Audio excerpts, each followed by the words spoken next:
Ya,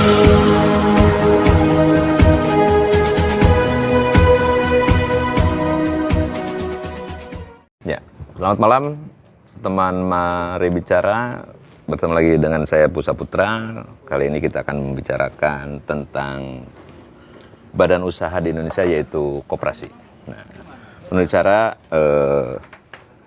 koperasi merupakan salah satu badan usaha yang sampai sekarang eksis. Nah, ini ada kutipan dari Bapak Koperasi dan juga Wakil Presiden pertama Republik Indonesia, yaitu Bapak Muhammad Hatta, bahwa koperasi merupakan badan usaha yang dapat memperbaiki pola kehidupan atau taraf hidup anggotanya dengan landasan asas tolong-menolong. Tapi yang menarik, di Cilegon saat ini, teman bicara, ini lagi geger persoalan koperasi perusahaan BUMN yang membuat anggotanya deg-deg plus kembang kemis. Bagaimana uang yang mereka simpan di salah satu programnya, yaitu simpanan jangka panjang, ini ternyata tidak jelas. Nah, untuk membahas ini kita akan membicarakan bersama Kang Said. Selamat malam, Kang Said. Selamat malam. Salah seorang anggota dari Koperasi Primkokas, dan Kang Isbat. Ya. Selamat malam, Kang Isbat. Sehat ya? Beliau, Kang Isbat, adalah tim advokasi dari anggota Koperasi Primkokas yang berjuang sampai hari ini untuk menyelamatkan dan menanyakan bagaimana sih investasi yang di si Jaka atau simpanan berjangka Primkokas yang sampai hari ini nilainya Totalnya sekitar 94 miliar. 94 miliar ini belum tahu juntrungannya. Ya. Bagaimana diinvestasikan di mana, bagaimana untuk keuntungan anggotanya juga, ini kita akan bicarakan bersama Kang Said. Siap. Nah, Kang Said, gimana sih ceritanya kok bisa gitu koperasi yang harusnya untuk mensejahterakan anggotanya, kok ini anggota jadi deg-deg plus ini? Ya, ini mungkin pasti perjalanannya mungkin ke belakangnya mungkin pasti ada bermasalah awalnya. Oke. Ya kan, sehingga imbasnya sekarang. Artinya pada saat itu digembar-gemborkan oleh direksi supaya pensiunan untuk menginvestasikan sejumlah uang pensiunnya di koperasi dengan program Sijaka atau simpanan berjangka. Nah, ini sudah lama muncul dari 2008 mungkin ya, sampai 2010 ya, lagi top-topnya investasinya. Sampai muncul masalah itu di 2019. Oke. Nah, jadi di 2019 ini yang tadinya diharapkan keuntungan yang dijanjikan itu sampai menggiurkan anggota lah. Nah, ternyata sudah tidak sesuai, sudah tidak ada lagi. Bahkan bagi anggota yang mau menarik simpanan pokoknya juga sudah tidak ada uang. Nah, Kang Said, kalau boleh saya tahu, Kang Said sendiri berapa menginvestasikan di Sijaka nilainya? Saya mungkin sekarang Pada awal ya? Awalnya dulu sekitar hampir 200-an lah ya. 200 juta ya? Ya, sekitar gitu. Nah, terus ada yang udah diambil juga gitu kan, karena kebutuhan gitu.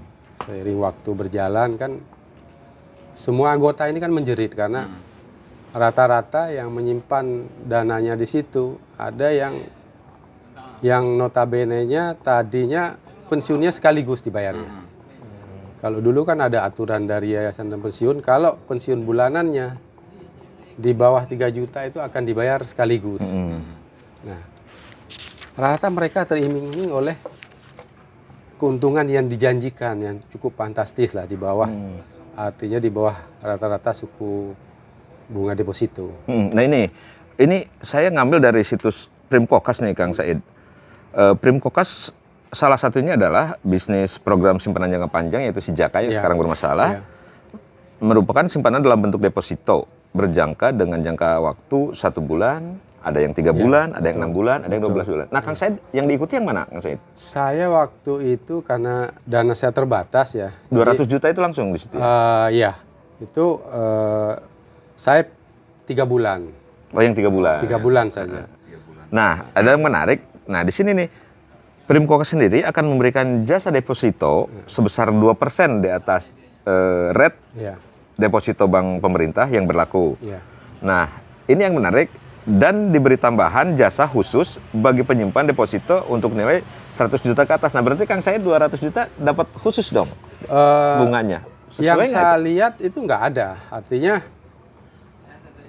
belum menemukan perlakuan khusus bagi penyimpan yang contoh saya gitu kan. Hanya pada saat saya pertama melakukan simpanan itu sesuai kesepakatan kita bicara dulu kan, artinya deal. Nah, jadi pada saat kita menyimpan itu hanya hitung-hitungan sudah jelas bahwa rate-nya sekian dalam bentuk saham itu per lembar 7.500.000. Kang Said kan kalau koperasi kan ada namanya rapat anggota tahunan di mana di situ perencanaan semua tanggung jawaban atau perencanaan koperasi untuk investasi ataupun penyertaan modal. Iya. Nah, selama ini Kang Said ikut RAT nggak? Nah, Atau dapat SHU-nya berapa dari deposito yang di kalau perlakuan Sijaka ini ada 2 anggota. Yang pertama adalah anggota yang masih aktif seperti saya. Di 2019 saya masih aktif sebagai anggota koperasi karena saya masih bekerja, belum pensiun. Yang kedua, anggota luar biasa disebutnya. Jadi bagi anggota luar biasa itu dikenakan kewajiban iuran itu 100.000 per bulan. itu simpanan apa? Pokok wajib? Itu atau wajib. Wajibnya Wajib 100.000. 100.000. Kalau yang pensiunnya masih dibayar setiap bulan, dia akan dipotong oleh Yayasan Dana Pensiun dari hasil pensiun yang dibayarkan. Kang Said sudah berapa lama jadi anggota Kalau saya koperasi? dari tahun 97 ya. 87. 87, oke. Ketika Sijaka kan ke tahun-tahun Betul. Nah, selama Kang Said jadi anggota Primkokas, apakah di rapat anggota selalu dibahas tentang perkembangan Sijaka ini? Karena kan ini sangat luar biasa ininya kan, Ya. nilainya 94 miliar. Apakah tahu Kang Said umumnya dari pengurus bahwa ada dana diinvestasikan ke apa gitu? Ini yang kami nggak pernah terlibat. Artinya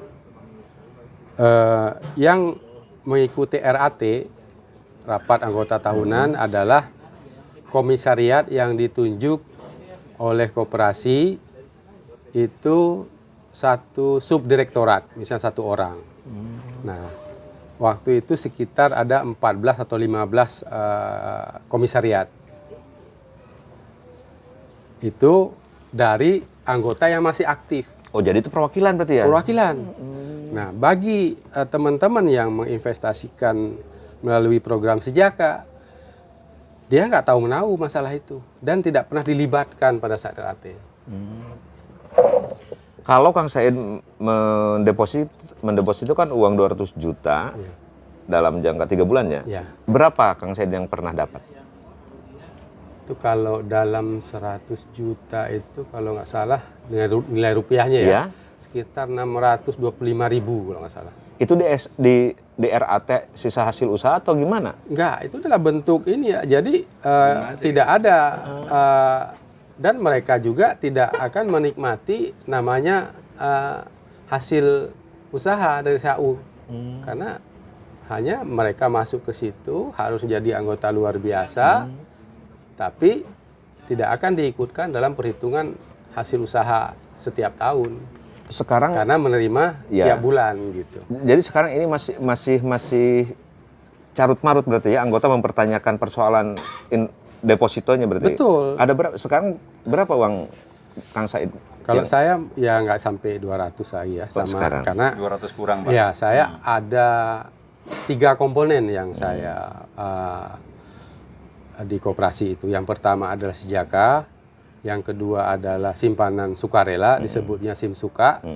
Yang ketiga adalah simpanan wajib yang harus koperasi bayarkan ke saya setelah saya pensiun. Berarti ini kan mencuat sejak tahun Udah di 2019. 2019. Apa sekarang yang sudah didapatkan dari perjuangan? Ada berapa sih yang ikut Sijaka yang teman-teman Kang Said? Kalau totalnya sekitar 400-an. 400-an? Iya. 400 lebih, hampir Ya, 500. hampir 500. Itu yang korban artinya dalam program Sijaka ya. Sejaka ya. Nah, belum lagi sekarang kan setiap ini kan bertambah korbannya. Karena kewajiban koperasi kepada anggota pada saat dia keluar tidak bisa dipenuhi. Nah, sekarang teman-teman kita ke Kang Isbat. Ini beliau adalah PPMC ya Kang Isbat ya? Iya. Apa sih PPMC itu? Persatuan Perjuangan Masyarakat Cirebon. Oke, ini para the heroes semua ini, the heroes.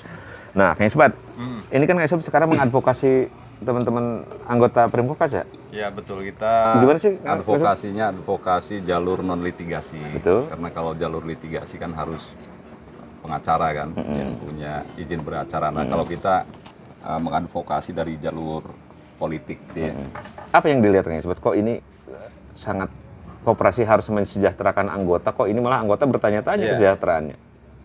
Jadi memang ini aneh di KS ini kan bukan sekali kasus ini. Jadi dulu Di Primkokas lah ya. bukan maksudnya ada kasus lain di luar Primkokas ini ada kasus lain, kasus misalkan Bapelkes. Bapelkes kan kayak semacam ini ya, semacam Jaminan kesehatan lah jaminan ya? kesehatan itu kan sama dipungut dari karyawan KS dulu kan. Nah uangnya diputar-putar gitu kan, diputar-putar dengan harapan mendapatkan untung. Tapi ternyata justru ada praktek korupsi. Cuman kasus Dugaan lah ya. bukan sudah praktek Sudah. korupsi. Itu sudah selesai, bahkan direksinya dimasukin penjara semua. Oh, yang Bapak Kes. Terus kemudian vendornya juga ada pengusaha yang nakalnya yang kemudian masuk juga penjara. Artinya karena ini dalam lingkup keluarga besar KS, jadi banyak sekali kasus-kasus di KS ini.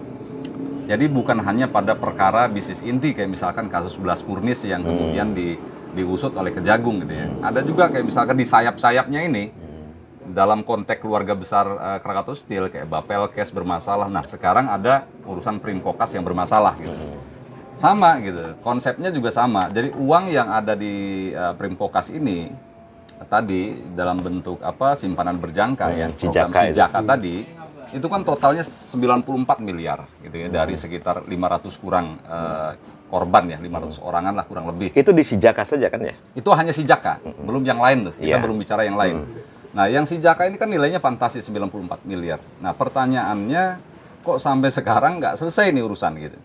Saya ingat tahun yang lalu itu sempat diadvokasi dengan beberapa teman-teman, sempat ke Komisi 2 juga ya Pak ya. Terus kemudian sampai akhirnya menjelang Lebaran tuh ada pencairan 1,5 miliar gitu ya. Akhirnya 1,5 miliar ini dibagikan ke Semua korban gitu ya, semua. Lebaran tahun lalu berarti? Lebaran tahun lalu.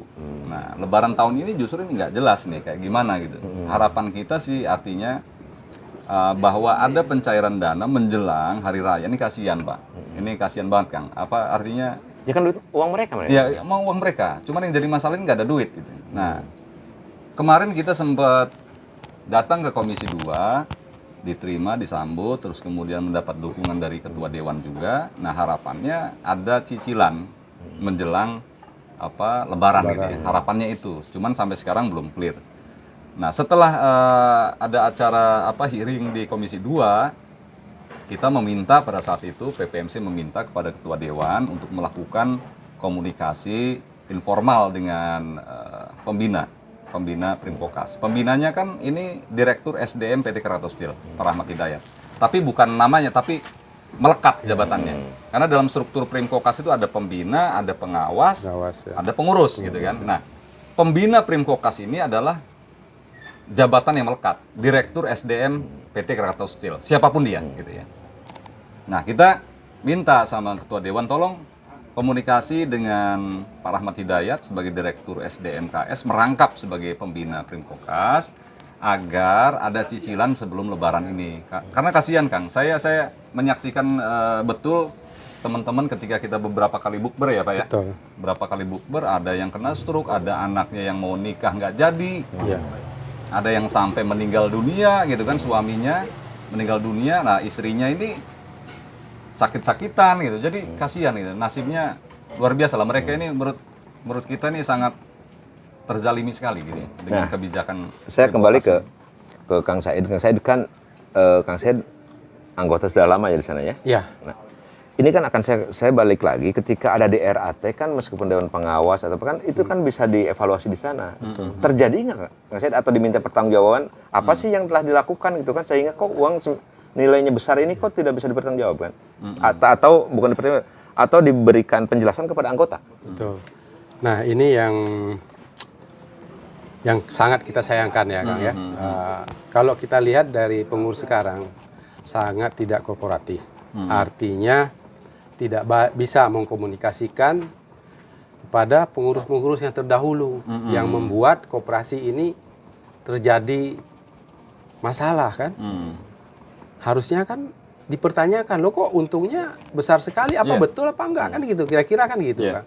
Harusnya timbul pertanyaan, bukan begitu mereka menyatakan lewat RAT keuntungan sekian miliar gitu, itu buru-buru minta dibagikan kepada pengurus yang menggantikan yang baru gitu. Kang Said sendiri tahu nggak itu uang 94 miliar ini milik anggota, ratusan anggota program Sijaka diinvestasikan kemana?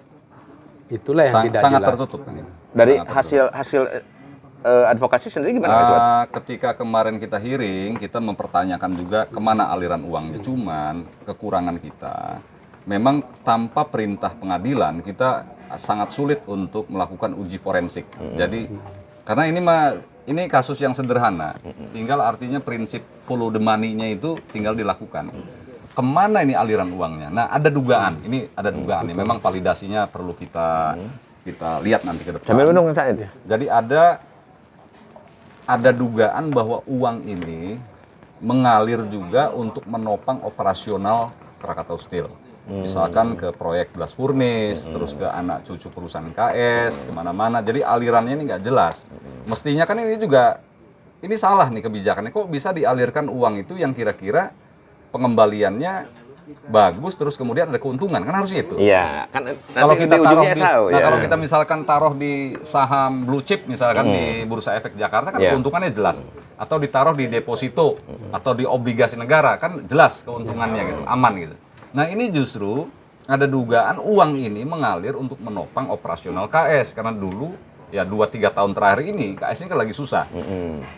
Kami curiga ini memang dugaan ini bener ini.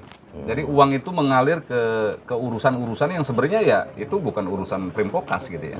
Nah, termasuk kita kemarin pertanyakan juga. Ini kan urusan program Sijaka 94 miliar. Nah, kita tanya, berapa total aset Primkokas? Nah, kita hitung tuh ada rumah, ada bangunan, ada tanah segala macam, total itu hanya sekitar 50 miliaran. Artinya, kalaupun ini dilikuidasi Primkokas, nggak cukup dong. nggak cukup untuk mengembalikan program Sijaka doang. Hanya toh Sijaka kan? Sijaka doang, belum urusan yang lain-lain. Karena apa? Sampai sekarang kan pungutan yang namanya anggota terhadap karyawan tetap KS itu kan masih berjalan tiap tahun kan? Iya, Terus artinya wajibnya. Kita ngurusin program Sijaka aja nggak clear dengan aset cuma 50 miliaran itu gimana gitu. Jadi sangat-sangat menurut saya ini ada hal yang janggal dan harapan kita termasuk karena teman-teman ini, Kang, mohon maaf, memang karena pensiunan ini sekitar ya 500 orang ini terbelah menjadi 2 nih sekarang. Jadi karena apa? Ada bujuk rayu juga dari direksi KS. Bagi mereka yang mau menerima pengembalian uang harus dipotong 25%. Kan ini aneh. Ya. Jadi karena terpaksa daripada enggak, ada sebagian teman-teman juga sekitar 200-an orang itu menandatangani kesepakatan gitu kan untuk oke, mau dipotong 25% gitu kan. Asal dibayar. Tapi ternyata juga nggak dibayar. Kesepakatan alasannya apa itu? Ya mungkin nggak ada duitnya. Nah, yang kita lakukan advokasi terhadap teman-teman ini, PPMCD kita advokasi ini program teman-teman yang tidak mau dipotong 25%. Kang Said maunya gimana Kang Said? Harus 100% gitu. Jadi saya sempat ditawarkan. Jadi gini Kang, Pada penawaran juga? ada. Jadi Semua itu udah ditawarkan. ditawarkan. Awalnya katanya dari direksi KS supaya utang itu harus direstrukturisasi, ya kan? Tapi kesannya seolah-olah anggota ini yang mengajukan pribadi. Padahal awalnya kan mereka yang menawarkan, mengajukan gitu. Tapi saya seakan-akan. harus buat pernyataan bahwa gitu. saya bersedia dipotong 25% dari uang saya. Dipotong tuh artinya gini, pemahaman dari saya. modal. Umpamanya Kang Said 100 juta awal Iya, deposito misalnya bendera. gitu. Terima nanti dibayar 75. Dipotong tuh 25%. Nah, ini akan dibayar dalam jangka waktu 1 tahun. Finalnya adalah di bulan Agustus nanti. Selama perjalanan dari bulan September tahun lalu, mereka baru menerima pembayaran 3% Dari total. dari setelah dipotong. Artinya udah anggap hangus ya 25% kan gitu. Nggak kembali ke program Sijaka ini yang tadi mau, bukan artinya kok dipotong, Ya itu anggota menanyakan itu nggak Kang Said?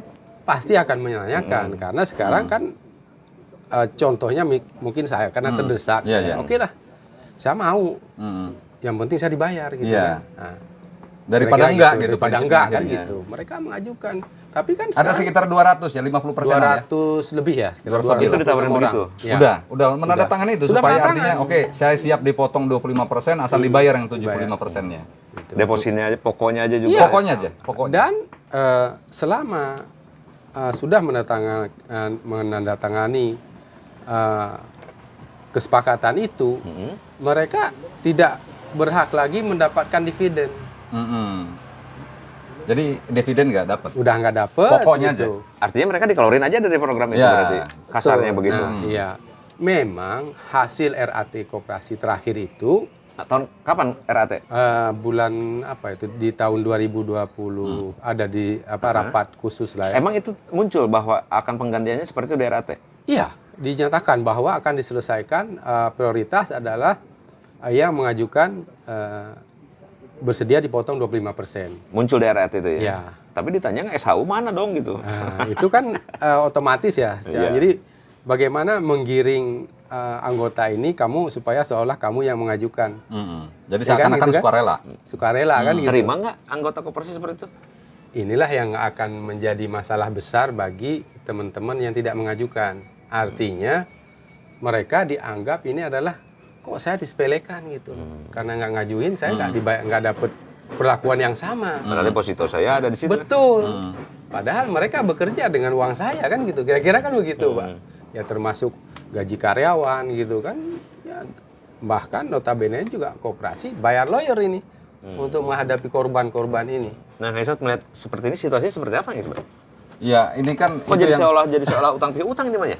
Jadi kayak leasing, kalau kita pinjam di leasing tenornya 1 tahun, kita pengen cepet nih, misalkan bayar kita lunasin dalam waktu 3 bulan, itu kan ada denda. Jadi kayak kok Primkokas jadi kayak lembaga leasing gitu ya. Jadi ini yang menurut kita aneh banget. Makanya kita tetap konsisten terkait dengan teman-teman yang tidak mau menandatangani terkait itu kan hampir juga sama 200-an orang juga. Iya. Kita minta agar tetap 100%, nggak boleh dikurangin gitu ya. Itu yang kita tetap jaga semangatnya teman-teman, dan sampai sekarang ya alhamdulillah sebagian teman-teman ini masih solid, masih kita perjuangkan. Nah, yang memang aneh ini terakhir kita dapat informasi itu dari Ketua DPRD Kota Cirebon, Pak Isro. Setelah dia komunikasi dengan Pak Rahmat Hidayat, dia kasih informasi bahwa katanya Pak Rahmat Hidayat itu menyampaikan bagi mereka yang mau menandatangani pemotongan yang 25% itu akan diselesaikan sebelum Lebaran. Janjinya. Lebaran tahun ini berarti. Ini tahun ini. Tapi bagi mereka yang tidak mau menandatangani pemotongan yang 25% itu akan dicarikan alternatif solusi yang lain. Jadi bahasanya umum dan masih mengambang gitu.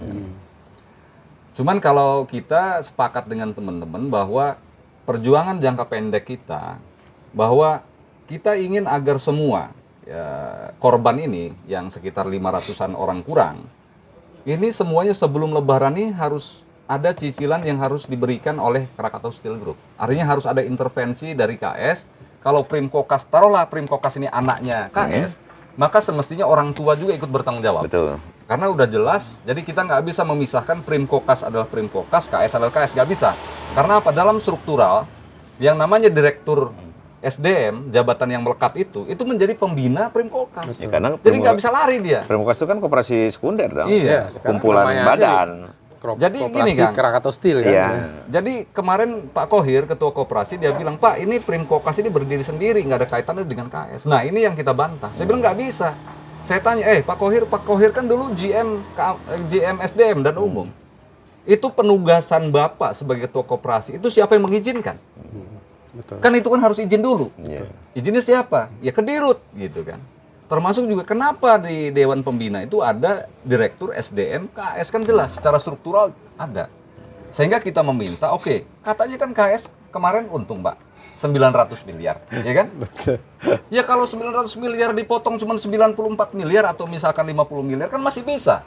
Ini Kang Isbat, apakah ini ada dengan munculnya ini, apakah ini ada saling lempar tanggung jawab atau seperti apa? Yang kita baca, lihat. Pak Khohir ketika dia, ya banyak saksinya ya di situ, termasuk juga Ketua Komisi 2, Kang Fatur Rohmi, menyaksikan dengan jelas bahwa Pak Khohir itu seakan-akan ingin memisahkan urusan Primkokas dengan urusan KS. Saya bilang nggak bisa, karena jelas secara struktural pun ada. Nah ini yang ini seakan-akan ini tadi dibilang ini mau urusan Primkokas, ya udah biar Primkokas yang menyelesaikan urusannya sendiri, ya nggak bisa kayak gitu dong. Nah, melihat ini situasinya, apa upaya yang akan dilakukan oleh PPMC sendiri sebagai advokasinya anggota Primkokas yang saat ini terdolimi, Kang Isbat? Jadi termasuk juga ada teman-teman kita ini, ada 5 orang yang juga sedang melakukan gugatan. Dari 500 ini ada 5 orang. Oh, ada yang menempuh jalur pengacaranya, hukum? ada gugatannya ke kepailitan. KPKU. PKPU ya, PKPU, iya. PKPU itu lagi bersidang juga sama. Nah tujuannya nanti kalau misalkan betul ini posisi gugatan terus diterima, terus kemudian nanti hakim ini bisa melakukan take over. Hakim PKPU melakukan take over untuk kepengurusan dari Primkokas, Pak. Terus kemudian dia akan melakukan uji forensik keuangan. Ini kok bisa ada masalah? Kemana nih larinya uang? Sehingga nanti ada juga bisa ada temuan pidananya, Pak. Pengurus koperasi, baik pembinanya, pengawasnya, kalau ternyata betul ada kebijakan Primkokas yang salah, terutama bagaimana dia melakukan investasi, Menggunakan uang koperasi itu, nah itu nanti akan terungkap semuanya.